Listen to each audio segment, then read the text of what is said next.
سابق وزیر خارجہ شاہ محمود قریشی کا کہنا ہے کہ ملک میں مہنگائی کی ذمہ دار موجودہ حکومت ہے۔ حکمران اپنی سمت درست کریں، ضمنی الیکشن صاف اور شفاف ہونے چاہیے۔ ضمن انتخاب میں دھاندلی ہوئی تو حالات سری لنکا کی طرح ہو جائیں گے۔ اس وقت پوری قوم کی نظریں الیکشن کمیشن پر لگی ہوئی ہیں۔ وہ ملتان میں نماز عید کے بعد میڈیا سے گفتگو کر رہے تھے۔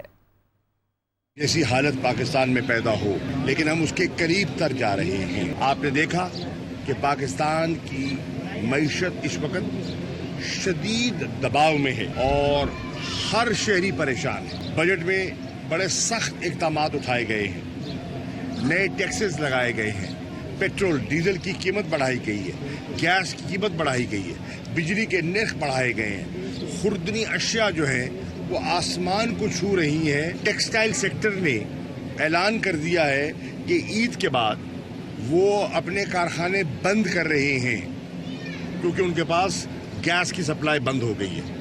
جب ٹیکسٹائل سیکٹر جو ہماری صنعت کا سب سے بڑا سیکٹر ہے جب وہ بند ہو جاتا ہے تو اس ملک میں مہنگائی کے علاوہ بے روزگاری کا طوفان آئے گا۔